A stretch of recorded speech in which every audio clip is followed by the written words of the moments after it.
I stole my sister's Nair to clear my pubes. It was the worst decision of my life. I am a 16-year-old male who has never had a preference for body hair. It makes me feel quite gross.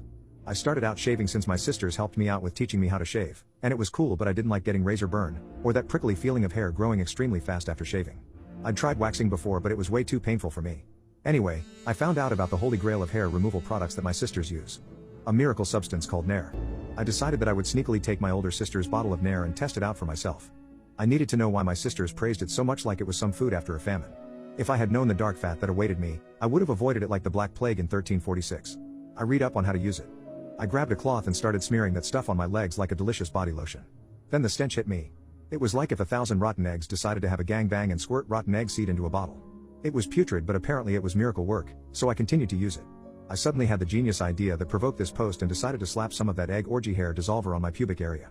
At first it was fine. After around 4 to 5 minutes I got in the shower and rinsed off the cream. My legs were nice and hairless, but since I'd put the Nair on my pubic area for only around 2 minutes, nothing happened down there. I decided to wash off what I currently had on, and apply a fresh round after I got out of the shower. I cannot describe the agony that came with me applying a fresh layer of that Nair. The immediate feeling I got was like if Michael Myers got a cheese grater and started shaving away at my skin with it. I gagged and started shivering as I kept applying. I refused to back down. I cannot begin to describe how much I started sweating, which just made everything worse, like it was getting Botox injections into my pubic area. After around another 4 minutes of the Michael Myers-esque kinky cream torture, I got back into the shower and started rinsing it off. When the warm water hit my skin, I felt like a Chernobyl victim. The hair literally slid off. It was great until I saw a part of my skin slide off as well.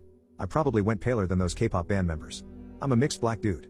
So after I got out of the shower, I dried myself off and looked down at my pubic area. It was bleeding a bit and as red as Satan's butthole. Not to mention it stung like if 1,000 baby wasps were stinging me under my skin trying to birth themselves. I've been walking like I just had a wild night with Johnny Sins for several hours. It still stings. My biggest fear is that the sting will remain with me until my last day. I've looked up everything Nair related on the internet. It's not looking good for me. I do not recommend lacing your fancy areas with Nair unless you're a sadist, a masochist, or just a weirdo. Heed my warning, ladies and gentlemen, the Nair is a horrifying thing.